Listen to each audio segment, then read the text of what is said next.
Assalamualaikum warahmatullahi wabarakatuh. Salam sejahtera untuk kita semua. Om Swastiastu, Namo Buddhaya, salam kebajikan. Saya Dia Anurat Heri Samzam, dosen program studi pendidikan guru sekolah dasar STKIP Kusumanegara, Jakarta.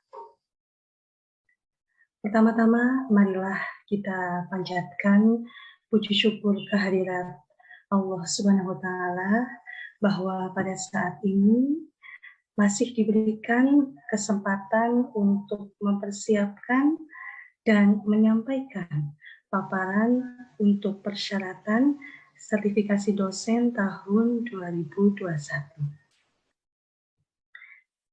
Yang terhormat dan yang saya muliakan Bapak Ibu Asesor yang bertugas, mohon izinkan dalam kesempatan ini saya menyampaikan tentang unsur pendidikan dan pengajaran yang menjadi syarat pemenuhan PDD UK TPT sertifikasi dosen tahun 2021. Pada kesempatan ini saya sampaikan bahwa kualifikasi pendidikan yang telah saya tempuh adalah S1 Pendidikan Matematika dari Universitas Ahmad Dahlan Yogyakarta dan S2 Pendidikan Dasar Konsentrasi Matematika dari Universitas Negeri Yogyakarta. Dari kualifikasi pendidikan tersebut, maka saya mengabdikan diri pada program studi pendidikan guru sekolah dasar STKIP Kusumanegara, Jakarta. Pada pelaksanaan pembelajaran, saya diberikan tugas mata kuliah tentunya sesuai dengan kualifikasi pendidikan saya. Adapun mata kuliahnya adalah konsep dasar matematika, pendidikan matematika SD 1, pendidikan matematika SD 2, dan pengantar statistika pendidikan. Dalam meningkatkan kompetensi pedagogik saya sebagai dosen, maka saya mengikuti latihan peningkatan keterampilan dasar teknik instruksional atau PKTI yang dilaksanakan oleh Universitas Negeri Jakarta pada tanggal 16 sampai dengan 21 Agustus 2021 lalu. Dalam pelaksanaannya terhitung sebanyak 60 JP. Hasil pelaksanaan ini mampu memberikan kemampuan dalam merancang proses pembelajaran, melakukan evaluasi pembelajaran, dan melaksanakan pembelajaran secara efektif. Pada kesempatan ini, saya mendeskripsikan dan menyampaikan salah satu mata kuliah pokok yang saya ampu adalah konsep dasar matematika. Dalam memaparkannya untuk memenuhi unsur pendidikan dan pengajaran, maka penyampaian ini menggunakan pendekatan delivery, interaction, dan assessment. Adapun delivery adalah menjelaskan apa yang dibawakan dalam materi mata kuliah konsep dasar matematika yang saya ampu. Untuk interaction adalah menjelaskan bagaimana saya menjalin interaksi dalam proses belajar mengajar kepada mahasiswa dalam mata kuliah konsep dasar matematika. Selanjutnya, asesmen adalah menjelaskan bagaimana saya mengukur penilaian kinerja mahasiswa secara objektif.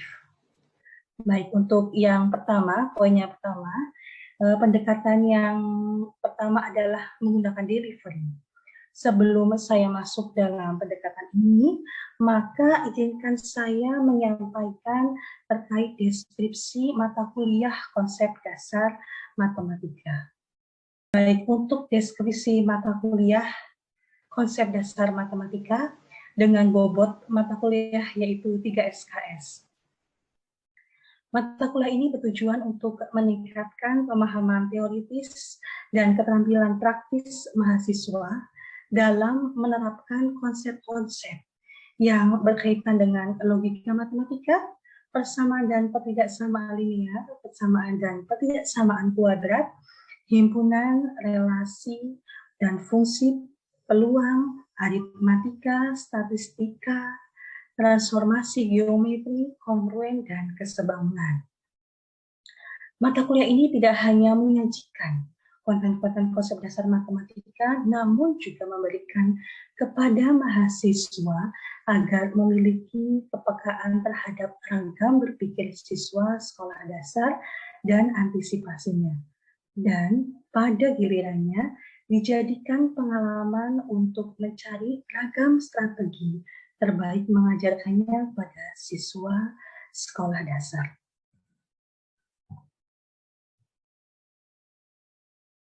Kemudian capaian pembelajaran lulusan, yang poin yang pertama adalah sikap, menginternalisasi nilai, norma, dan etika akademik. Yang kedua, menunjukkan sikap bertanggung jawab atas pekerjaan di bidang keahliannya secara mandiri.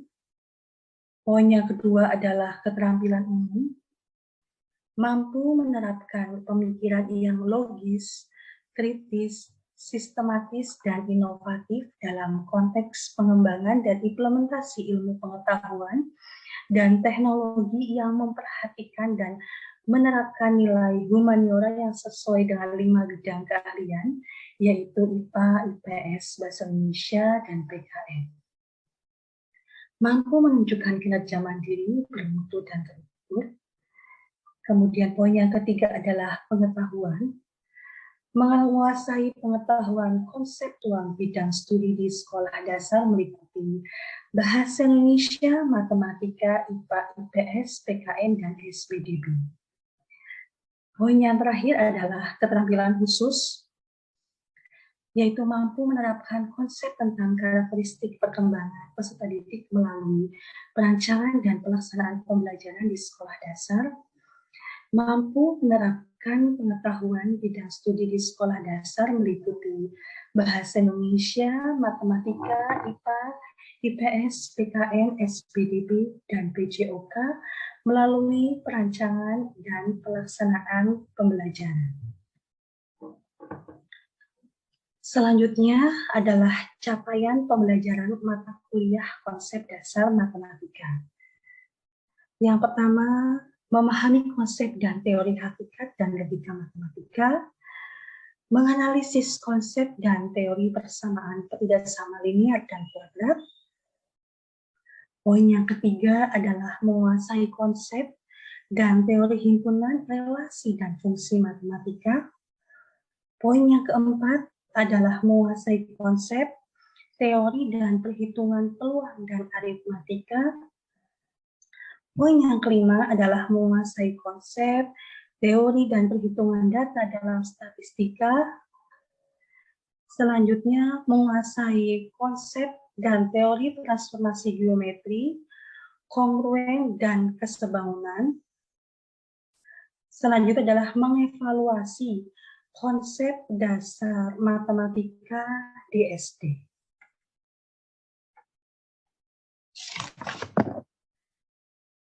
Saya menjalin interaksi dalam proses belajar mengajar kepada mahasiswa dalam mata kuliah konsep dasar matematika melalui kegiatan atau proses belajar sebagai berikut. Untuk kegiatan pembelajaran, strategi pembelajaran yang kami gunakan untuk pembelajaran ini menggunakan problem-based learning. Adapun penerapan strategi tersebut untuk menumbuhkan kreativitas mahasiswa dalam memecahkan suatu masalah yang dihadapkan dalam dunia nyata dan untuk mendorong motivasi siswa berpikir kreatif. Selanjutnya adalah Yang pertama, kita lihat di slide bahwa pendekatan menggunakan student centered learning. Yang kedua adalah metode atau strategi menggunakan metode ceramah, tanya jawab, diskusi, penugasan, project based learning, studi kasus, inquiry. Yang ketiga adalah model kegiatan, yaitu pembelajaran daring, online learning, menggunakan model sinkronus dan asinkronus. Poin yang keempat adalah tugas, yaitu tugas proyek secara individu dan kelompok.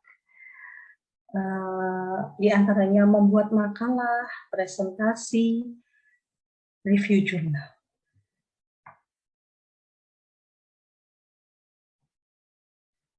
Selanjutnya, saya mengukur penilaian kinerja mahasiswa secara objektif.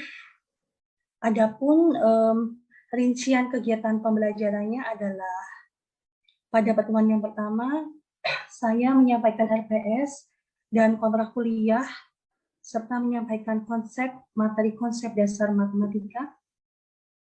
Pada pertemuan kedua dan tiga, menyampaikan logika matematika. Pada pertemuan yang keempat, yaitu persamaan dan ketidaksamaan linear. Pada pertemuan kelima, persamaan dan ketidaksamaan kuadrat. Pada pertemuan keenam, yaitu himpunan matematika. Selanjutnya, pada pertemuan ketujuh, yaitu relasi dan fungsi.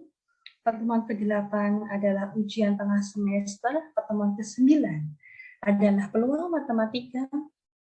Pertemuan ke-10 adalah aritmatika. Pertemuan ke-11 pengumpulan dan penyajian data statistik. Pertemuan ke-12 adalah tabel distribusi. Pertemuan ke-13 adalah ukuran letak data, ukuran penyebaran data. Pertemuan selanjutnya yaitu pertemuan ke-14 adalah transformasi geometri. Pertemuan ke-15 adalah kongruen dan kesebangunan. Serta pertemuan yang terakhir yaitu pertemuan ke-16 adalah ujian akhir semester. Kemudian untuk penilaian yaitu menggunakan metode atau teknik ujian tulis, kemudian penilaian kinerja, penilaian produk, dan penilaian sikap. Untuk instrumennya ada soal tulis, skala penilaian atau rating skill, rubrik. Nah, kemudian untuk tata konsep dari mata kuliah ini adalah dibagi menjadi 6. Yang pertama adalah hakikat dan logika matematika. Kemudian yang kedua adalah persamaan dan ketidaksamaan. Yang ketiga adalah himpunan relasi dan fungsi matematika. Yang keempat adalah peluang dan aritmatika sosial. Yang kelima adalah perhitungan statistika. Dan yang terakhir adalah transformasi geometri, kongruen, dan kesebangunan.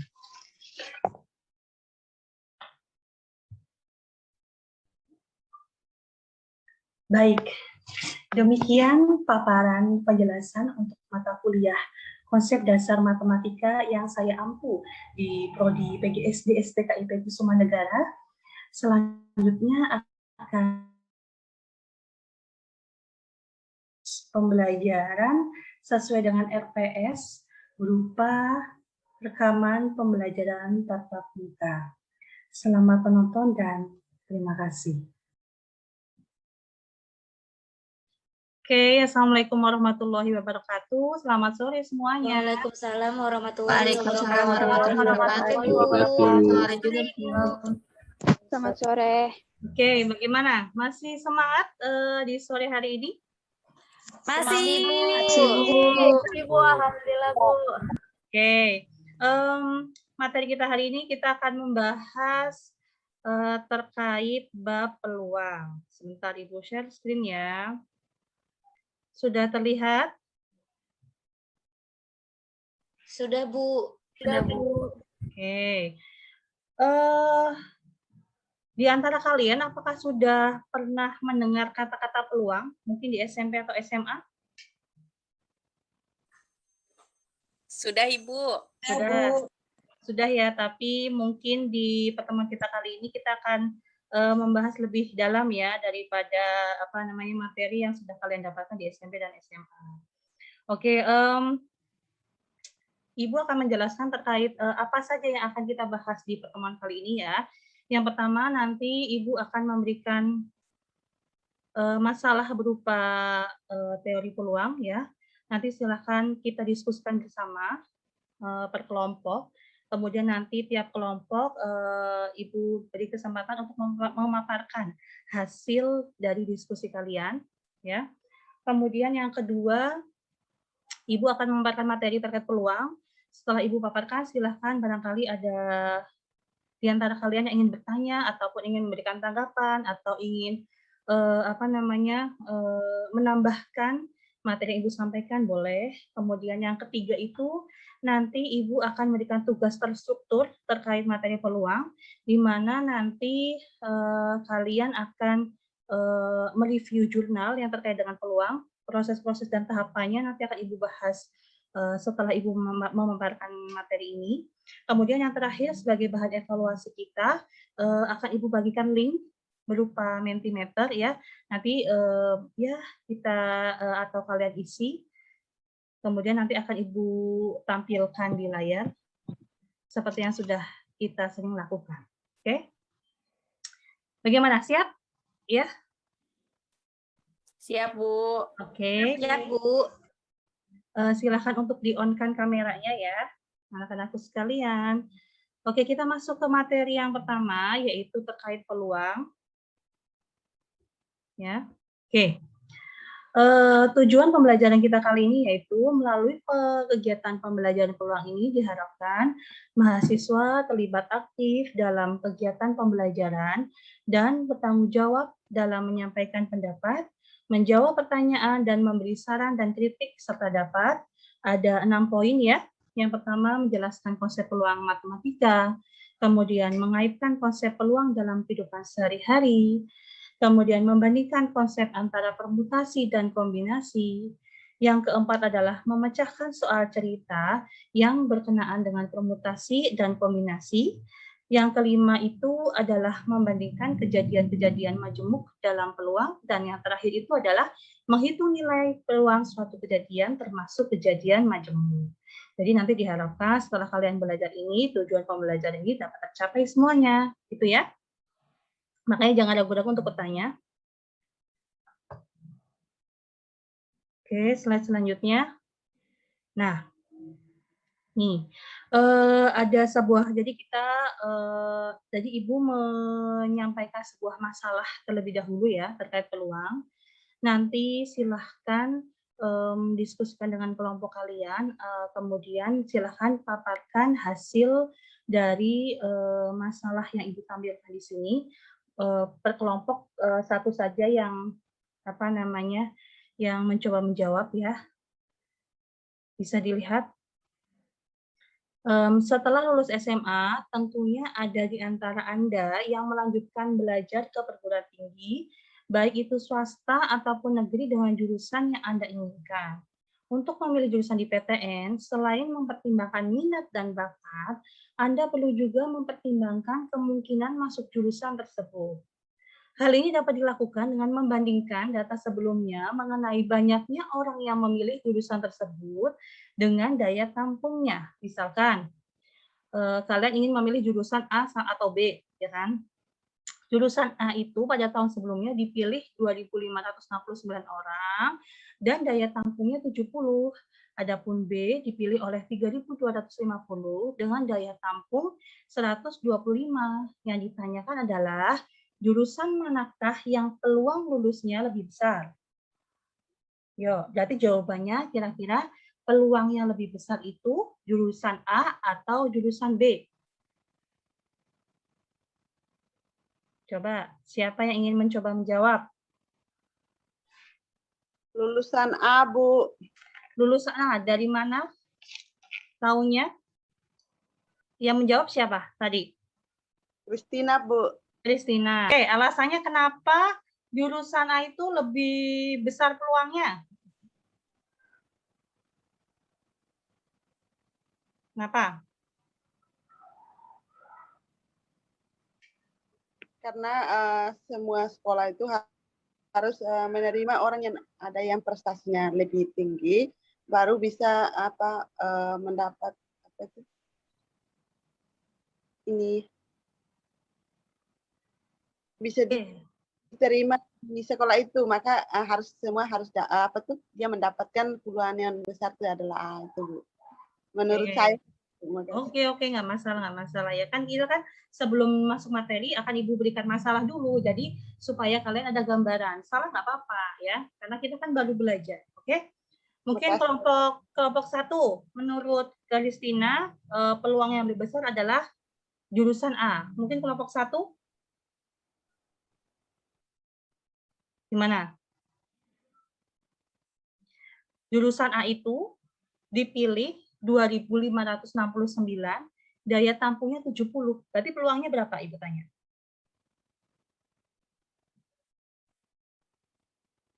Berapa?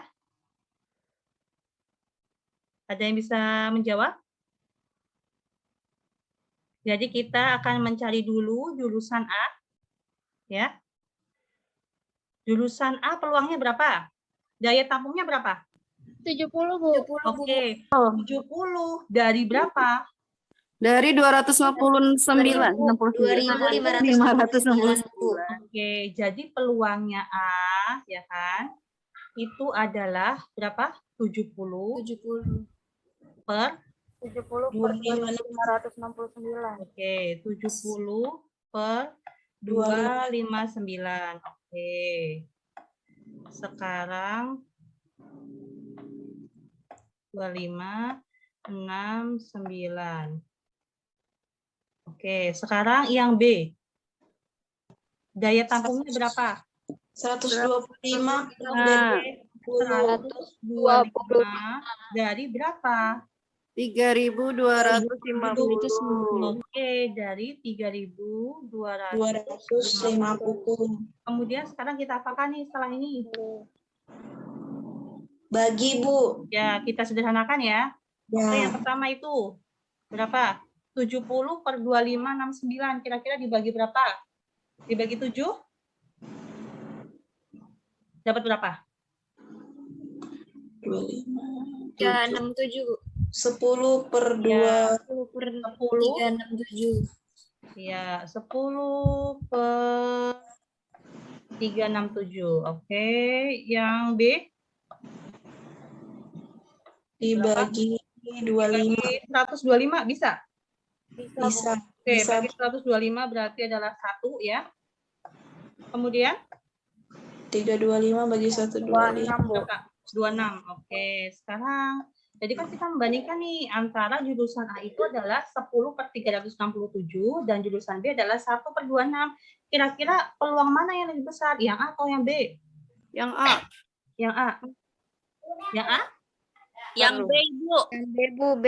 Ya, Yang bagaimana cara kita tahunya? Kan kita harus menyamakan penyebutnya, ya kan? 1 per 36 Oke, kita samakan misalkan per berapa ini? per 10. Per Dibagi 10 ya, Bu. 10 per 367 sama 1 per 26. Boleh langsung bagi 10, berarti kan 1 per 1 per 36,7. Oke. 1 per 36,7. Berarti peluangnya lebih besar mana? Yang A apa yang B? B, Bu. Iya, B, karena Bu. yang A itu 1 dibanding 36,7 dan yang B adalah 1 per 26, maka peluang yang besar adalah yang jurusan B. Sampai sini ada yang mau ditanyakan? Bu Dia, izin bertanya, Bu Dia. Ya, Saya ngerti. ya. Apa? Ya. Nah, untuk membandingkan dua pecahan itu kan ada, saya dengar sekarang sering dengar kalau bisa dikalikan dengan kali silang. Jadi tidak perlu disamakan penyebutnya. Oke. Contohnya yang 10 per 367 kita bandingkan dengan 1 per 26. Kita bisa gunakan kali silang dengan cara yang pembilang A dikalikan dengan penyebut B. Jadi 10 dikali 26 itu untuk yang peluang A. Lalu yang untuk peluang B-nya 367 dikali 1. Jadi hasilnya kan 260 per 367. Jadi intinya yang A 260 itu lebih kecil daripada 367. Berarti peluang yang paling besar itu adalah yang B. Bisa nggak Bu seperti itu? Berarti diselesaikan menggunakan perkalian silang. Ya, betul.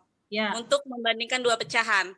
Oke, betul bisa. Jadi untuk membandingkan dua pecahan itu bisa dilakukan dengan perkalian silang, ya. Ya. Oke, bisa, makasih, boleh. Bu. Oke. Untuk kasus yang selanjutnya ya, sudah tertera di layar kalian semua. Ini sebetulnya masalah yang sangat sederhana. Coba ya, kalian coba diskusikan. Lihat. Pasangan suami istri dia ingin memiliki 2 orang anak, ya. Apakah peluang kedua anaknya itu berjenis kelamin yang sama? Maksudnya anak yang pertama itu misalkan perempuan, anak yang kedua perempuan, anak yang pertama laki-laki, anak yang kedua juga laki-laki. Kira-kira bagaimana? Ada yang 2/4 bukan Bu dia? 2/4. Siapa yang menjawab tadi? Salma Bu. Salma, oke, Salma. Salma dari kelompok berapa? Dari kelompok 4 Bu. Oh, ya dari kelompok 4. Kenapa jawabannya berapa tadi? 2/4? 2/4. Ya, kenapa jawabannya 2/4? Karena kan dia mempunyai 2 orang anak yang berjenis, terus peluangnya yang berjenis kelamin yang sama. Kalau saya caranya perempuan, terus perempuan laki-laki, laki-laki perempuan, sama laki-laki. Nah, kan yang ditanya berjenis kelamin yang sama, berarti yang perempuan sama laki-laki. Jadi kan peluangnya 2 ya, Bu? Ya, betul. Ya, kan Bu ya? Nah, terus itunya ada 4, jadi 2/4. Oke, betul. Jadi misalkan ada orang tua ya, seorang orang tua dia tuh pengen punya 2 anak. Kan kalau jenis kelamin kan adanya perempuan laki-laki, ya kan? Kemudian dia pengen punya 2 anak, ini kan. Jadi kemungkinannya itu adalah yang pertama adalah keduanya itu perempuan. Anak yang pertama perempuan, ada yang anak yang kedua laki-laki. Anak yang pertama itu laki-laki, anak yang kedua perempuan. Anak yang pertama laki-laki dan anak yang kedua laki-laki. Jadi yang ditanyakan peluang kedua anaknya berjenis kelamin yang sama. Berarti kan perempuan-perempuan atau laki-laki laki-laki. Ya enggak? Ada berapa ini? Perempuan-perempuan 1, laki-laki ada berapa? 2. Berarti 2 kemungkinan semuanya ada berapa? 4. Oke, sampai sini paham tidak? Bisa dipahami ya? Paham. Bisa Ibu paham. Oke, ya. Oke, setelah awal kita sudah berikan permasalahan, sekarang Ibu akan memberikan atau memaparkan materi terkait peluang, ya. Silakan disimak, apabila nanti ada pertanyaan boleh di akhir ya. Nah, peluang itu merupakan bagian matematika yang membahas pengukuran tingkat keyakinan orang akan muncul atau tidak munculnya suatu kejadian peristiwa. Contohnya misalkan ya, kalian mempunyai koin 1000-an. Ketika dilempar, satu mata uang itu dilempar, itu kan kemungkinannya yang pertama itu adalah tampak sisi depan yaitu angka 1000 atau tampak sisi belakang yaitu gambar angklung. Bisa dipahami? Ya. Ketika kalian melemparkan sebuah dadu, berarti kemungkinannya apa? Muncul angka 1, mungkin muncul angka 2, angka 3, sampai angka 6. Gitu? Bisa dipahami? Bisa, Bu. Oke, kita lanjut ya. Ruang sampel adalah kumpulan dari beberapa titik sampel yang mungkin terjadi di dalam peluang. Contohnya, misalkan ada 3 buah koin dilempar sebanyak 1 kali. Maka ruang sampel dan banyaknya sampel dari percobaan pelemparan koin tersebut adalah, nah ini ada AAA, AAG, dan sampai GGG. Maka ruang sampelnya itu adalah banyaknya ada berapa? Ada 8. Bu, bagaimana kalau misalkan kita tuh sering keliwat bahasanya ya, sering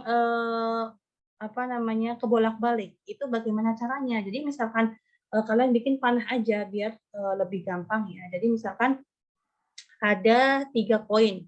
Berarti pelemparan koin itu kan ada bentuk apa aja?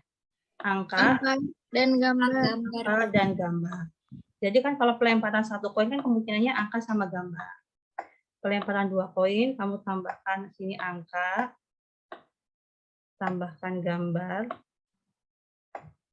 Di sini kamu tambahkan angka, tambahkan gambar. Misalkan ya, pelemparan 2 koin, berarti apa aja yang muncul tinggal kamu baca. Angka-angka, angka gambar, gambar angka, atau gambar-gambar. Kan gitu. Sekarang kalau 3 koin, berarti tinggal kamu tambahkan aja di sini angka gambar, kan gitu. Ya enggak? Di sini tambahkan angka gambar. Di sini tambahkan angka gambar. Jadi masing-masing kamu tambahkan angka gambar. Nanti supaya bacanya lebih gampang. Di sini juga angka gambar. Nah, jadi berapa titik sampelnya? Ada AAA, angka-angka, AGG, AAG, AGA, AGG, kan gitu. Jadi baca aja dari kiri ke kanan. Itu lebih mempermudah daripada kamu membuat tabel. Kadang-kadang kalau membuat tabel kan suka ini ya mana yang belum ya, gitu kan. Kalau kalian bikin pohon seperti ini lebih gampang. Kemudian, Bu, apakah harus kita susun seperti itu? Bagaimana kalau misalkan pelemparan 4 koin? Apakah harus dijejer lagi sampai angka gambar?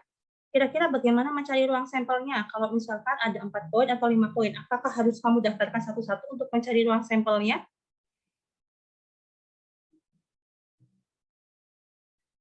Ada nggak cara yang lebih mudah? Kalikan 2 ya, Bu. Kalikan 2 atau bukan kalikan 2, mungkin. Jadi gini, kalau kalau koin itu kan sisinya cuma ada 2, yaitu angka sama gambar. Ya nggak? Sekarang kayak gini, tergantung misalkan pelemparan 1 koin, berarti tinggal 2 pangkat 1. Pasti ruang sampelnya ada 2. Ya nggak? Jadi rumusnya 2 pangkat N. Misalkan pelemparan 2 koin, ya udah berarti 2 pangkat 2, berarti ruang sampelnya semuanya ada 4. Pelemparan 3 koin, tinggal 2 pangkat 3, semuanya pasti ada 8. 2 pangkat 3 kan 8. Ya nggak? Kalau pelemparan 4 koin, berarti 2 pangkat 4, jadinya berapa? 16. Gitu ya. Jadi maksud Ibu adalah untuk mencari ruang sampel, itu banyaknya ruang sampel, kamu tidak perlu untuk mencari kayak gini, cuma cukup pakai rumus aja. Jadi kalau misalkan kamu lihat uang itu sisinya berapa, ternyata ada 2 sisi, tinggal N-nya kamu ganti, berapa koin yang akan dilempar, kan gitu. Begitu juga dengan dadu. Ya, kalau 1 dadu, itu kira-kira ruang sampelnya berapa? 6 pangkat N ya, Bu? 6 pangkat N, berarti 6 kan? Kalau 1 dadu kan berarti kan muncul 1, 2, 3, 4, 5, 6 gitu kan. Kalau 2 dadu 6 pangkat 2. berarti 36, ya kan? Jadi mungkin ada yang dibikin tabel tuh ada 11, 12, 13 gitu kan? Ya enggak?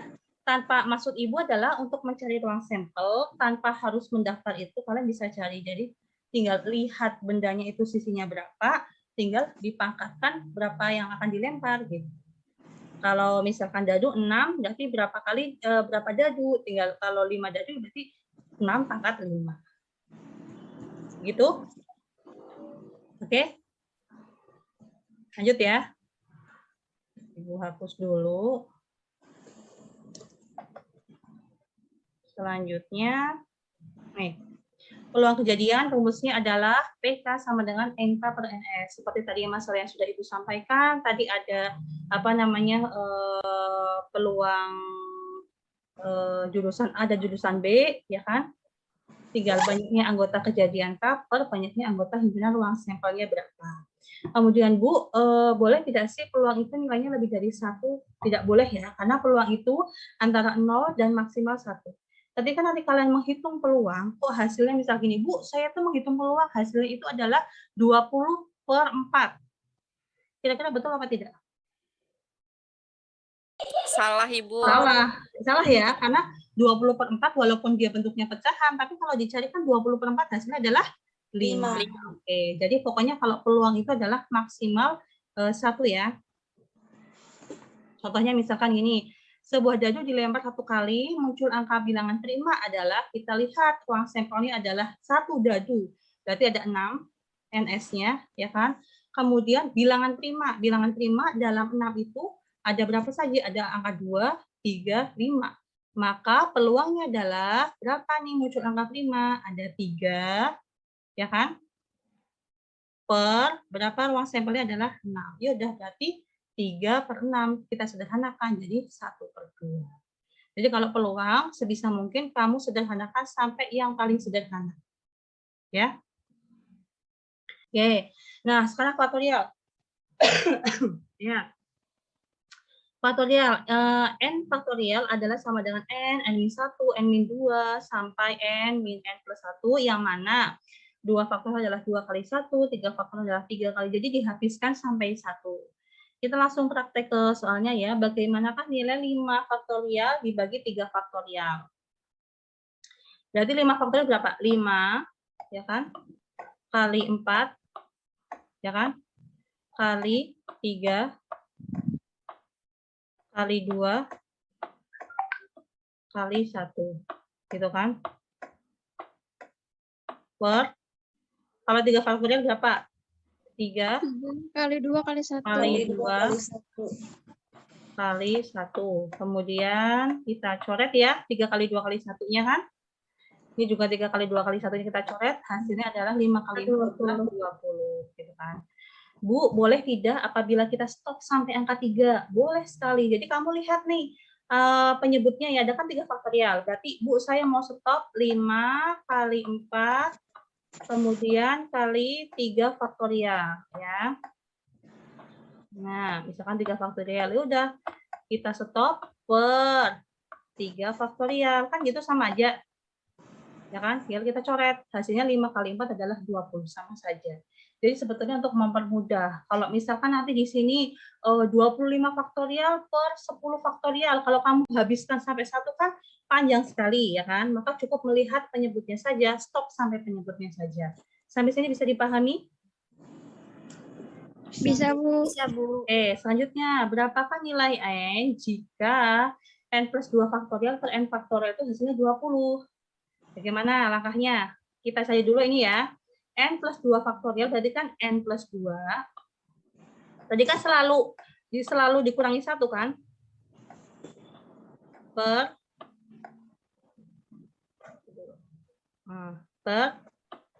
N plus 1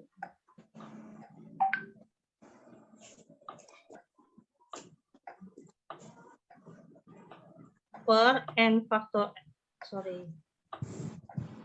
Nah,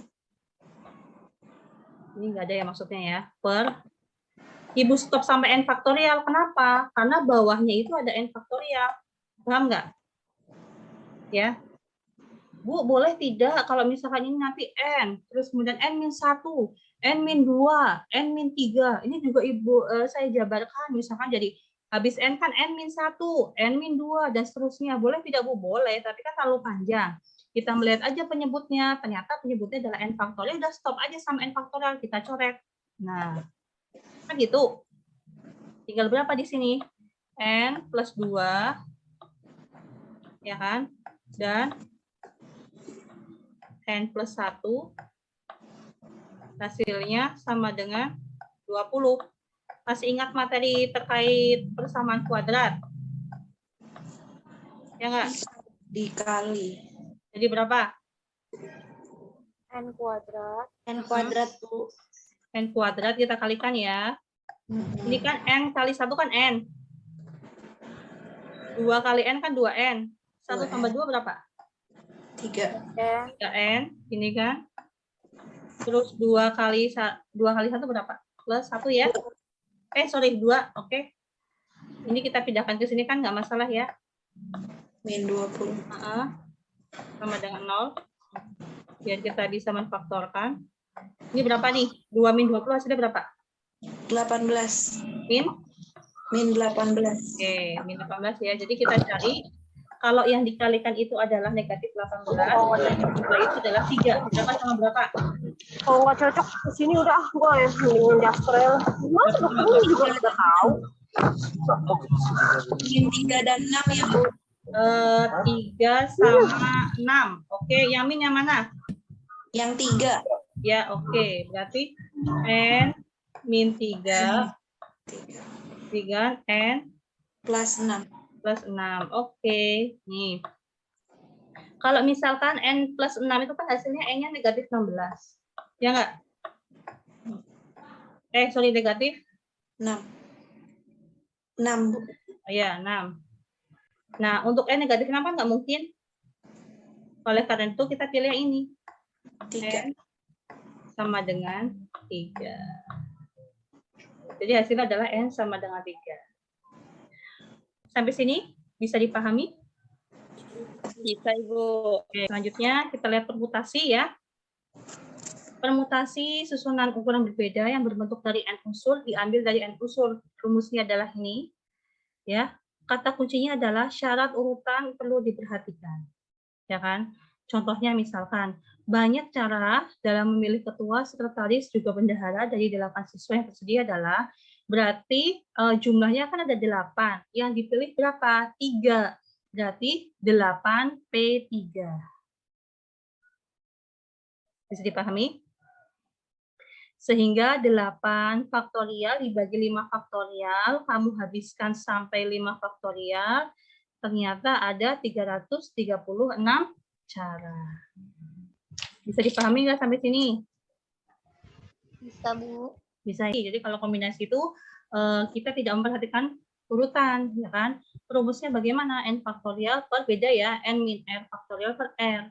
Contohnya misalkan, banyak cara untuk memilih pemain inti dari suatu tim basket 9 orang. Ya kan?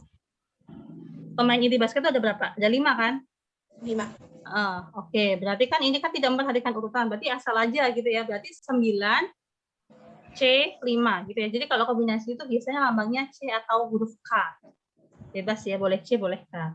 Berarti tinggal 9K5 gitu kan? Atau C5, berarti 9 faktorial, rumusnya N min R 9 min 5 faktorial kali 5 faktorial, hasilnya adalah 9576 sampai 5 faktorial per, kita stop sampai 5 faktorial biar dicoret sama bawahnya. Hasilnya adalah tinggal 9876 per tinggal 4 faktorial, kita jabarkan 4321. Dicoret ya. Hasil adalah 126 cara. Gimana? Lebih mudah kan daripada permutasi? Atau gimana? Jadi intinya kalau permutasi tadi itu dalam memperhatikan urutan, kalau kombinasi itu tidak ya. Sopran sama alto.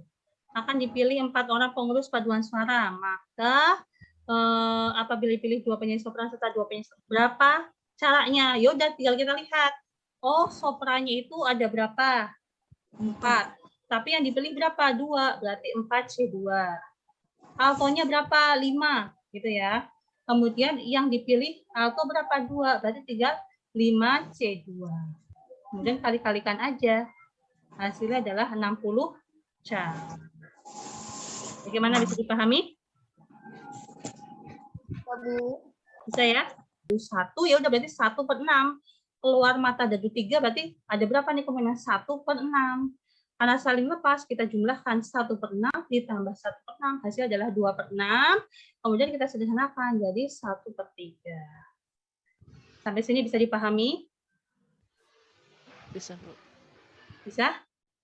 Bisa, Bu, Pak. Oke. Selanjutnya, komplement. Kalau komplement adalah, rumusnya adalah 1 min P peluang A komplement, berarti tinggal 1 min peluang A. Contohnya misalkan, dadu dilempar sekali ke atas, peluang munculnya mata dadu lebih dari 2. Berarti kan selain 2, ya kan? Maka kita lihat, ruang sampelnya adalah 6, karena dadu, ya kan? Ruang sampelnya adalah 6, 1 dadu.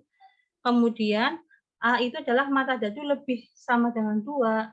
Ada berapa? Apabila A adalah mata dadu lebih dari sama dengan 2, maka A komplementnya itu adalah mata dadu kurang dari atau sama dengan 2, yaitu 1, 2. Ada 2, gitu kan? Oleh karena itu, komplementnya adalah NA komplement ada 2 per peluang sampelnya adalah 6, yaitu 1/3. Sehingga peluang munculnya mata dadu lebih dari 2 tinggal kita kurangkan 1/1/3, hasilnya adalah 2/3. Oke, sampai sini ada pertanyaan. Kejadian bersyarat ya. Apabila A sama B itu tidak saling lepas, tidak saling bebas, maka kejadian B dipengaruhi oleh kejadian A ataupun kejadian B dengan syarat A. Maka dapat kita rumuskan menjadi nih ya. PA dan P atau PA. Oke. Contohnya langsung kita ke contoh ya. Suatu dadu dilempar sekali, hitunglah peluang munculnya mata dadu ganjil dengan syarat ya. Munculnya kejadian mata dadu prima terlebih dahulu. Kita lihat dadu ruang sampelnya 6. Nah, yang ditanya adalah munculnya mata dadu ganjil dengan syarat prima terlebih dahulu. Berarti kita cari nih, kejadian munculnya angka prima ada berapa? Ada 2, 3, 5 kan? Berarti NA-nya adalah 3. Kita hitung peluangnya. Peluang muncul mata dadu prima, berarti kan tinggal 3/6. Hasil adalah setengah. Ya kan? Kemudian kita cari yang B. Apa ini yang B? Peluang munculnya mata dadu ganjil. Ganjil itu kan ada 1/35, maka peluangnya adalah 3/6 atau setengah. Sehingga muncul mata dadu ganjil dengan syarat munculnya kejadian mata dadu prima terlebih dahulu adalah, kita lihat, PA irisan B per PA sama dengan 1/4/1/2. Hasil adalah setengah ya. Oke, sampai sini bisa dipahami? Ya, Bu. Bisa ya.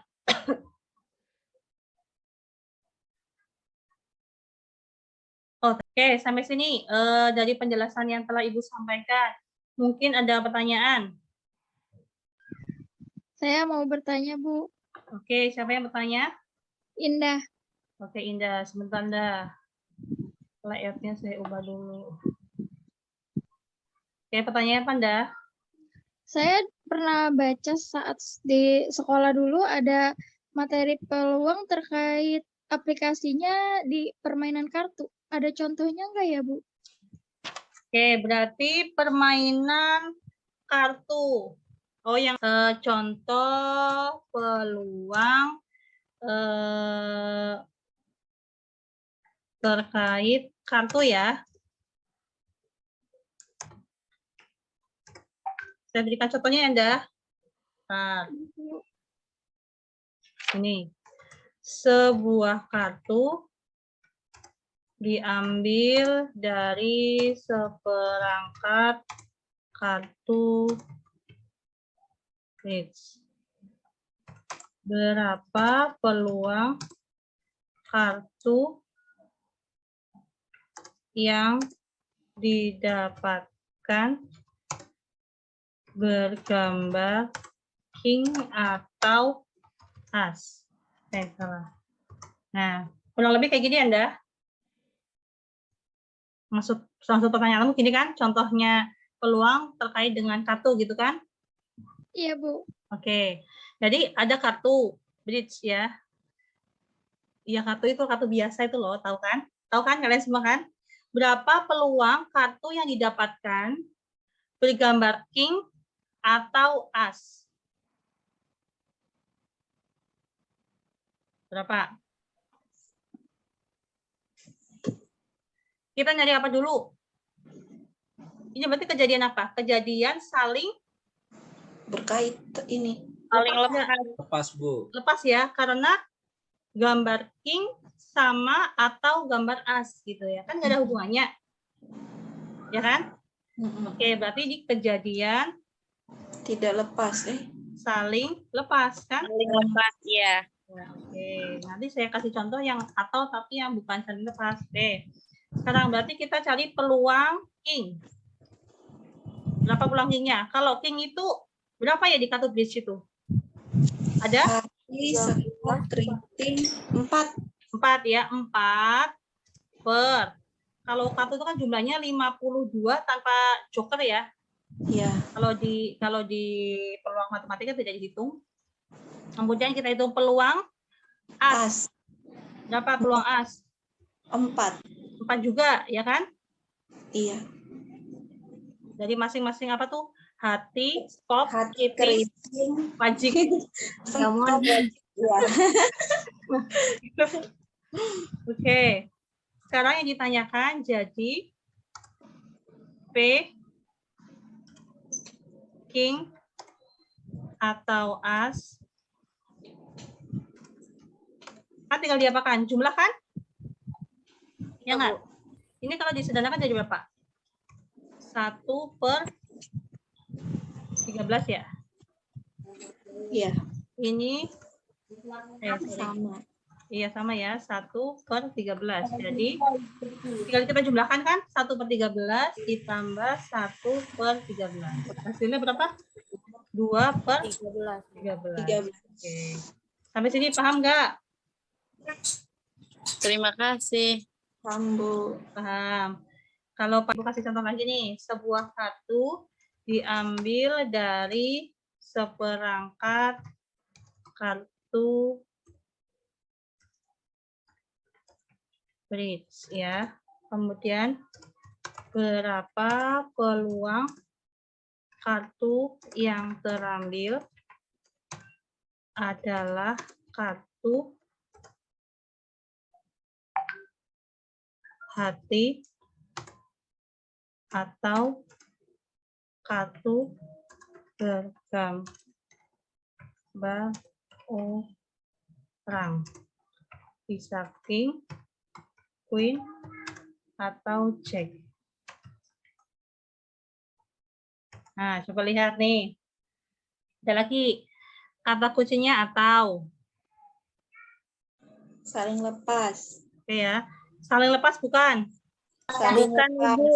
Karena itu kan bergambar orang, king, queen, atau jack. Berarti tidak saling lepas. Oke, betul. Berarti kejadian Tidak tidak saling lepas gitu ya. Karena yang harus kalian ketahui, memang kalau misalkan kejadian saling lepas itu biasanya kata kuncinya menggunakan atau. Tapi sekarang Ibu berikan contoh, ada juga loh ternyata atau itu, tapi bukan kejadian saling lepas gitu ya. Ya, karena apa? Di dalam satu hati itu kan bisa muncul ada king, queen, jack. sama jack ya. Oke. Jadi ini saling apa namanya? Bukan saling lepas karena ada keterkaitan gitu ya. Sekarang kita lihat P hatinya dulu. Berapa? Dari as ya, Bu. As 2, 3, 4, 5, 6, 7, 8, 9, 10, 13 kartu. 13 kartu, betul ya. Jadi kan 10 yang 10 hati ya kan 1 sampai 10 plus hati yang king, queen, jack kan 3 ya kan. Jadi 13. Ini misalkan kalian ada yang belum paham, setelah ini belajar main kartu gitu. Oke. Kemudian peluang yang gambar orang ya kan. Berapa? 3/52 berarti ya. Iya kan ada 3 ada 3, tapi ada 4 ini kan. Jadi skopnya itu kan ada 3. Ya kan? Keritingnya ada 3, king, queen, jack-nya kan. Wajibnya ada 3, hatinya ada 3. Berarti 3 berarti kan 3 kali 4 ada 12. 3/2. Paham nggak maksudnya? 12/52. Oke. Iya. Bisa ya? Semua model kartu. Iya, jadi semua model kartu, jadi kan 4 model kartu, masing-masing kan ada 3, jadi tinggal 4 kali 3, 12. Kemudian peluang hati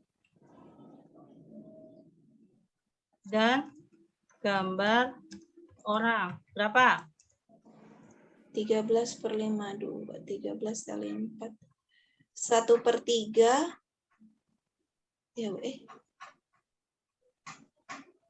Hati yang king, queen, jack kan berarti kan ada berapa? Ada berapa?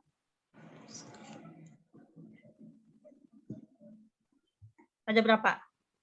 3/12. 52 kan? Jadi 52. hati king, hati queen, hati jack. Kan gitu. Ada 3 kan? Jadi kan peluang ya kan? Hati atau gambar orang, gitu kan?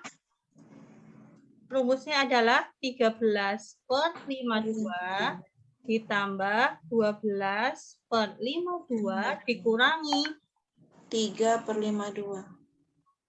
Oke. Berarti Dikurangi 25/52. 3/52. Gitu ya. Berapa hasilnya? 13 sama 12, 25 dikurangi 3. Berarti 22/52 hasilnya adalah dibagi 2. 11/26. Oke. Oke, sampai sini bisa dipahami. Jadi atau itu belum tentu saling lepas, gitu ya. Gimana Indah? Oke Indah? Siap Bu, terima kasih Bu. Oke. Kemudian satu pertanyaan lagi. Saya Bu, boleh nanya Bu? Oke, silahkan. Siapa yang tanya? Saya Fahri Bu. Oke, Fahri. Ya. Apa yang ditanyakan Fahri? Terkait materi permutasi dan kombinasi. Ya. Yang saya tanyakan, apa yang membedakan secara jelas antara kombinasi dan permutasi Bu? Oke, jadi awalnya ya Fahri ya, kalau contohnya kan pasti sudah paham ya, jadi awalnya untuk membedakan permutasi sama kombinasi gitu ya. Contoh sederhananya saja ya, jadi gini, misal ada 4 huruf ya, kita ambil, jadi kalau misalnya gini, Bu, kalau permutasi itu kan pokoknya memperhatikan urutan, kalau kombinasi itu adalah tidak memperhatikan urutan gitu ya. Kalau misalkan kalian menjelaskan pada siswa, oh enak iya, kan bingung ya. Oleh karena itu kita coba dasarnya ya, biar siswa yang kalian ajarkan itu paham. Jadi misal ada 4 huruf, itu saya ambil misalkan P, Q, R, kemudian S, ya kan? Akan dibentuk pasangan berurut yang terdiri dari 2 huruf. Ya kan? Maka kalau misalkan kita permutasi, tadi kan kata kuncinya permutasi adalah memperhatikan urutan. Ya kan? Berarti kalau kita mau menampilkan pasangan berurut dengan 2 huruf yang berbeda, berarti kan dari P, Q, R, S, berarti yang pertama P, Q, gitu kan? Ya enggak? Yang kedua apa? P, R, gitu kan? Iya. Yang ketiga apa? P, S. Kemudian Q, P. Kemudian Q, R ya. Q, S. Apalagi? RP. RP.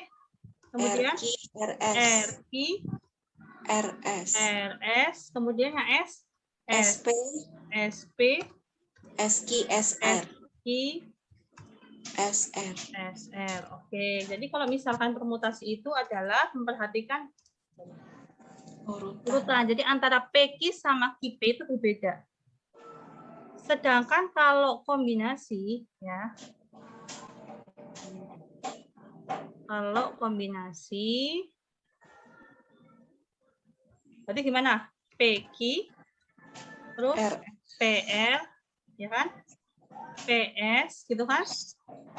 Ya enggak? Atau kita centangin aja. Coba. Biar gampang. PQ, PR, PS, QP. Sama itu kan, Bu. QP itu kan sama dengan PQ ya, berarti enggak ya? Kemudian QR, iya ya. QS? Ya. QS, iya. RP? RP sama dengan PR ya Bu. Oke, enggak ya. RQ? QR sama. Sama. Kemudian RS? Centang, Bu. Centang. SP? Sama PS. Sama. SQ? IS? Sama. SR? RS ya? Sama ya. Berarti kalau misalkan kombinasi itu adalah dia yang saya centangin aja karena ada yang sama, jadi depan sama belakang itu dianggapnya sama. Tapi kalau permutasi itu adalah berbeda antara PQ sama QP.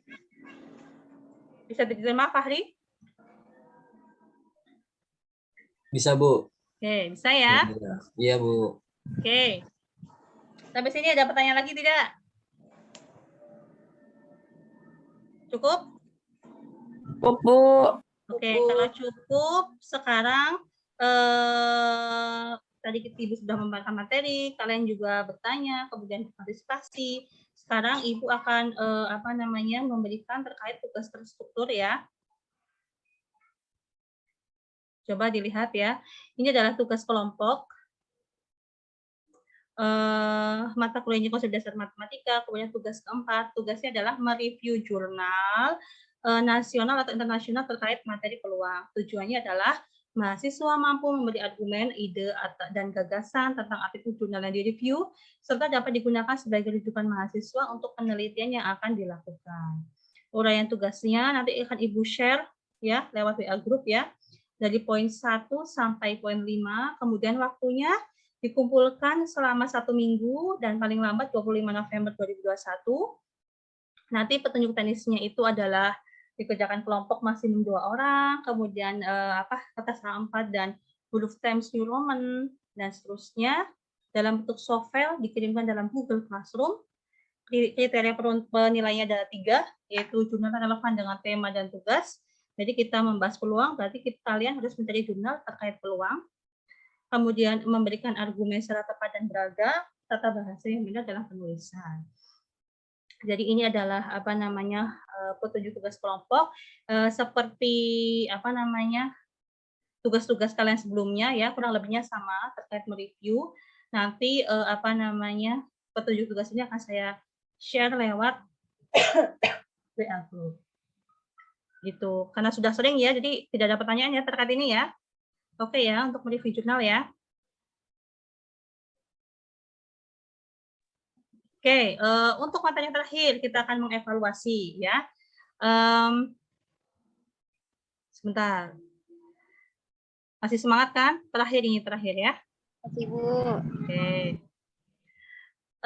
Sebentar, Ibu akan membagikan link ya.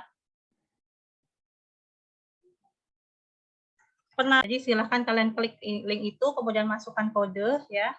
Silahkan dijawab. Jadi pertanyaannya apa di situ?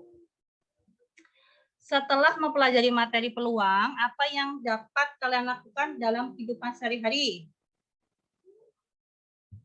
Apa? Misalkan peluang menang undian bank. Kira-kira apa? Bebas jawabnya. Memprediksi dengan baik. Oke. Apa lagi? Lulusan kumlot. Waduh, terus. Peluang menjadi mahasiswa. Apa lagi? Hanya 4?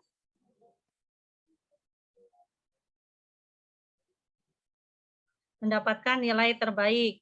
Oke. Apa lagi? Yuk. Coba.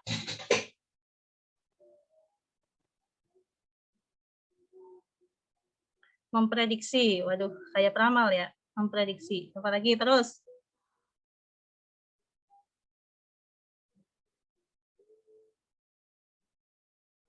Apa lagi? Peluang luas. Oke.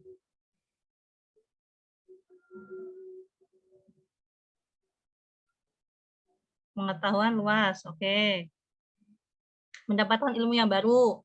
Ya. Apalagi? Udah dari berapa mahasiswa cuma segini? Lolos PNS, ya. Betul juga, bisa ya, peluang lolos PNS. Ya.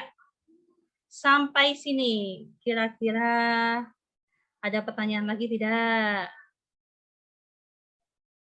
Cukup, Bu. Cukup? Kalau cukup, sekian dari saya ya. Terima kasih. Wassalamualaikum warahmatullahi wabarakatuh. Waalaikumsalam warahmatullahi wabarakatuh. Demikian yang dapat kami sampaikan tentang unsur pendidikan dan pengajaran. Kepada yang terhormat Bapak atau Ibu Asesor, kami ucapkan terima kasih telah diberikan kesempatan untuk mengikuti seleksi sertifikasi dosen 2021. Semoga yang saya sampaikan ini dapat memenuhi unsur penilaian. Terima kasih. Wassalamualaikum warahmatullahi wabarakatuh.